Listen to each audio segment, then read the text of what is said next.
Wars are not the permanent solution. अगर ये solution होते तो कब की दुनिया में शांति आ चुकी होती। तो कुल मिला के मेरा कहने का तात्पर्य यह है कि रशिया और यूक्रेन के युद्ध को जो है 1 साल होने को आया कल, यानी कि 24/2/2023। 1 साल से रशिया और यूक्रेन लगातार लड़ रहे हैं, एक दूसरे पे बमबारी कर रहे हैं। भारी क्षति पहुंची है दोनों पक्षों को। लाखों सैनिक रूस के मारे गए हैं, लाखों यूक्रेनियन जो है तबाह बर्बाद हुए हैं। यूक्रेन पूरा खंडहर में तब्दील हो चुका है। फिर भी जो नेताओं का अहंकार है, जो पॉलिटिशियंस का अहंकार है, उसके चलते ये युद्ध लगातार जारी है युद्ध। और ये युद्ध जाने कहाँ जाके ख़त्म होगा। ये युद्ध मैं पूरी मानव सभ्यता से अपील करूँगा, इस 1 साल पूरा होने पे क्या हमें कोई फ़र्क नहीं पड़ता है। अगर आप चारों तरफ नज़र उठा के देखिए तो शायद किसी को फ़र्क नहीं पड़ता है। युद्ध समाप्त होने के नाम पे सिर्फ खाना पूर्ति करने के सिवा कुछ नहीं किया जा रहा है। दुनिया के सारे देश, कह सकता हूँ मैं अगर पश्चिम को कहूँ तो पश्चिम के देश, जो नाटो का संगठन है, यह भी युद्ध को भड़काने में एक प्रमुख भूमिका इनकी रही है। आज भी अगर लगातार आप समाचारों को देख रहे होंगे तो बार बार यही कहते रहे हैं कि हम यूक्रेन को ये हथियार दे रहे हैं, यूक्रेन को ये हथियार दे रहे हैं। तो स्थिति यह है कि रशिया ऑलरेडी एक मजबूत देश है जिसके पास ढेर सारे आधुनिक अस्त्र शस्त्र हैं, और यूक्रेन को नाटो के देश जो है लगातार हथियारों की आपूर्ति करते जा रहे हैं, जिसका परिणाम ये है कि युद्ध समाप्त होने का नाम नहीं ले रहा है। और पीड़ित कौन हो रहा है, मैं ये पूछ रहा हूँ। इन नेताओं को कोई फ़र्क नहीं पड़ता है। एक फ्रेज़ है, ये किसने कहा है आई डोंट नो, बट उस फ्रेज़ पे मैं विश्वास करता हूँ कि the politicians are the criminals wherever in the world. दुनिया भर के जितने भी देशों में ये राजनेता हैं जो सत्ता पे बैठे हुए हैं, ये क्रिमिनल्स हैं। They are kind of criminals, cruel people. और इनको कोई फ़र्क नहीं पड़ता है कि जनता की क्या दुर्दशा है।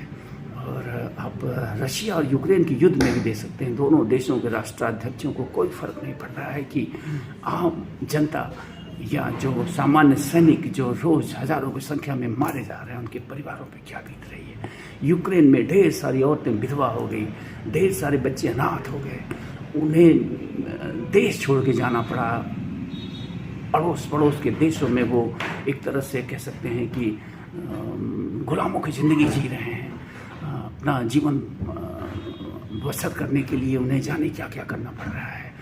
ये अगर आप विश्व समाचारों से परिचित होंगे तो आप फील कर सकते हैं कि किसी दूसरे देश में शरणार्थी बन के जाना कितना दुखद पहलू हो सकता है एक व्यक्ति के जीवन का, जो एक यूक्रेन जैसे समृद्ध राष्ट्र का नागरिक था कुछ साल पहले, और 1 साल बाद वो दर बदर भटक रहा है आसपास के देशों में अपना पेट पालने के लिए। तो कहने का तात्पर्य मेरा ये है कि युद्ध किसी भी परिस्थिति में किसी के भी बीच लड़ा जाए, ये सिर्फ और सिर्फ नुकसानदायक है, मानव सभ्यता के लिए हानिकारक ही है। चाहे पक्ष मारा जाए, चाहे विपक्ष मारा जाए, चाहे दोस्त मारा जाए, चाहे दुश्मन मारा जाए। जब एक व्यक्ति मारा जाता है तो उसका परिवार अनाथ होता है, कुछ बच्चे अनाथ होते हैं, कोई पत्नी है जो उसकी विधवा होती है, कोई माँ है उसकी जो पीड़ित होती है, कोई पिता है उसका जो रोता है। तो कहने का तात्पर्य यह है कि हिंसा और युद्ध कभी भी किसी भी समस्या का परमानेंट समाधान न रहे हैं और न हो सकते हैं। ये एक अस्थायी समाधान हो सकता है, डरा के किसी को थोड़ी देर के लिए चुप करा सकता है, लेकिन ये समस्या का समाधान नहीं हो सकता है। समस्या का समाधान हर हाल में बैठ के बातचीत से ही निकाला जा सकता है। और 21वीं सदी के हम 21वीं सदी के जो हम कहते हैं कि हम प्राणी श्रृंखला में सर्वश्रेष्ठ हैं, अगर मनुष्य जाति अपने आप को प्राणी श्रृंखला में सर्वश्रेष्ठ समझती है और जो उसके कार्य हैं, जो उसके कृत्य हैं, वो जानवरों से भी बदतर हैं, तो ये शर्म का विषय होना चाहिए पूरी मानव सभ्यता के लिए, पूरे विश्व भर के लोगों के लिए चिंता का और शर्म का विषय होना चाहिए कि हम छोटी छोटी बातों पे इस ढंग से युद्ध करते हैं जिसमें लाखों करोड़ों लोग मारे जाते हैं, अनायास निर्दोष निरपराध लोग मारे जाते हैं। तो मेरा कहने का तात्पर्य यह है कि ये नेता, एज आई टोल्ड यू, कि they are criminals wherever they are. चाहे वो अमेरिका की पॉलिटिक्स हो, चाहे वो यूक्रेन की पॉलिटिक्स हो, चाहे वो रसिया की पॉलिटिक्स हो, politicians are the kind of criminals. ये क्रिमिनल्स हैं, ये कभी युद्ध समाप्त नहीं करेंगे। इनके अहंकार आपके जीवन से बड़े हैं। इसलिए मैं पूरी दुनिया भर के नागरिकों से, द सिटीजन्स ऑफ वर्ल्ड, मेरे दुनिया भर के भाई बहनों से अपील करना चाहूँगा कि युद्ध के विरुद्ध आप सभी लोग आवाज़ उठाइए। If we all can raise our hand against the war, I am against the war, I would like you all to be against the war, I am against the war. तो अगर आप भी अगेंस्ट द वार हैं तो मेरी appeal रहेगी आपसे कि आप भी आवाज़ उठाइए जहाँ कहीं भी आप हैं। आज सोशल मीडिया ने हमें एक ऐसा प्लेटफॉर्म दे रखा है कि हम अपनी आवाज़ को दुनिया के कोने कोने तक पहुँचा सकते हैं कि भाई युद्ध गलत है, युद्ध हमें नुकसान पहुँचाता है, युद्ध तुम्हें, जो तुम लोग बुलेट प्रूफ गाड़ियों में घूमते हो और जो बंकरों में बैठे हुए हो, तुम्हें डर नहीं है युद्ध से, लेकिन हमें डर है। हमें डर है कि अगर एक बड़ा सा बम हमारे आसपास गिर जाएगा तो क्या होगा, अगर एक परमाणु बम हमारे शहर पे गिर जाएगा तो हमारा पूरा शहर तबाह हो जाएगा और तुम तो बंकर में चले जाओगे, तुम तो बच जाओगे। तुम तो अपने अहंकार को इतना बड़ा कर चुके हो कि तुम अपने अहंकार से ही मरोगे। आज नहीं तो मरना तो तुमको भी है। तो मैं दुनिया भर के नेताओं से कहना चाहता हूँ, जो साइकोपैथिक नेता हैं, कि दुनिया में जो समस्या के समाधान का तरीका है उसे बदलें। सब मिल बैठे और तरीका बदले। दुनिया ने प्रथम विश्व युद्ध को देखा जिसमें लाखों लोग मारे गए, निर्दोष लोग मारे गए। दुनिया ने दूसरा विश्व युद्ध देखा 1945 तक जो चला, 1942 से 1945 तक जो दूसरा विश्व युद्ध चला। भारी क्षति उठानी पड़ी मानव सभ्यता को, इतनी क्षति उठानी पड़ी कि सबके गले से हिल गए, लोग दहल गए। और युद्ध समाप्त जब हुआ उसके पश्चात जो है दुनिया बैठी एक साथ, दुनिया मजबूरन बैठी एक साथ, और उस बैठक से यूनाइटेड नेशन की उत्पत्ति हुई। यूनाइटेड नेशन को इसी मकसद से बनाया गया कि यूनाइटेड नेशन जो है आगे से कुछ पूरी दुनिया भर के देशों के साथ मिलकर लगातार ये प्रयास करता रहेगा कि ऐसी कोई स्थिति दुनिया में न उत्पन्न हो कि दो देशों के बीच युद्ध हो।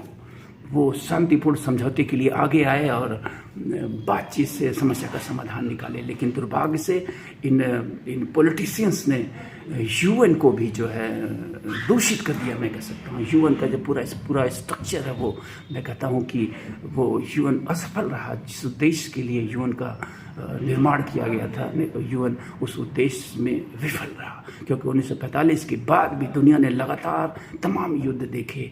और आज 21वीं सदी में भयानक युद्ध रूस और यूक्रेन के बीच भी यूएन देख रहा है। तमाशबीन बन के बैठा हुआ है, उसके हाथ पांव पंख नाखून सब बेकार पड़े हैं, वो कुछ भी कर पाने में असमर्थ है। तो कुल मिला के यूएन भी विफल रहा है। यूएन में भी ढेर सारे परिवर्तन की ज़रूरत है। यूएन की सबसे बड़ी आलोचना जो मेरी ये है, जो उसने बनाया संयुक्त राष्ट्र, उसमें 5 देशों को वीटो पावर दे दिया। ये कौन सा जो है लोकतांत्रिक स्वरूप है किसी संस्था का कि आप 100 लोगों को बैठा दें, कहें कि हम सब मिलकर निर्णय करेंगे क्या सही है क्या गलत है, और उनमें से 5 लोगों को आप ऐसा कर दें कि वो जब चाहें सारे निर्णय को पलट दें। उनके पास ऐसा विशेषाधिकार आपने दे दिया है वीटो पावर के नाम पे। तो ये तो एकदम से अलोकतांत्रिक है। किसी भी तरह का वीटो पावर तो होना ही नहीं चाहिए, किसी भी कंट्री के पास नहीं होना चाहिए।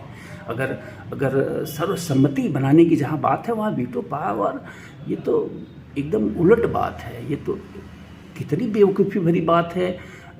ये समझ से परे है मेरे एक आम नागरिक होते हुए।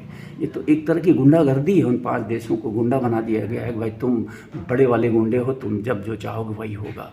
वही हो रहा है। इसी का दुष्परिणाम है, इस वीटो पावर का दुष्परिणाम है कि ये जो है यूएन जो है पूरी तरह से विफल साबित हो रहा है लगातार अपने कर्तव्यों के निर्वहन में। तो मैं आज फिर से एक बार दुनिया भर के अपने भाइयों बहनों मित्रों सबसे अपील करना चाहूँगा कि एटलीस्ट आज सोशल मीडिया का ज़माना है, एक अच्छा प्लेटफॉर्म हमें मिला हुआ है।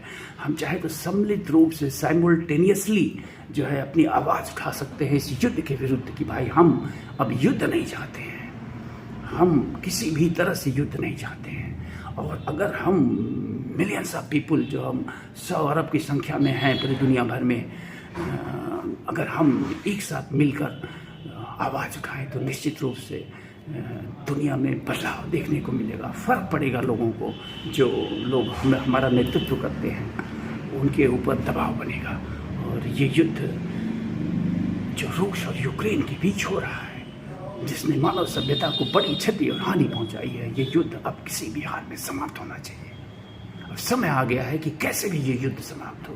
मैं एक बार फिर से आपकी आंखों में आंख मिलाकर ये अपील करना चाहता हूँ आपसे, आग्रह करना चाहता हूँ आपसे कि दुनिया के किसी भी कोने में आप हों, अगर आप इस दुनिया के नागरिक हैं, अगर आप समझते हैं कि आप एक जागरूक नागरिक हैं, आपका भी दायित्व और कर्तव्य बनता है इस दुनिया के प्रति, इस आने वाली दुनिया के प्रति, तो आप जहाँ कहीं भी आवाज़ उठाइए, अपने कलम से आवाज़ उठाइए, अपने सोशल मीडिया पे आवाज़ उठाइए, अपने आसपास ही आवाज़ उठाइए।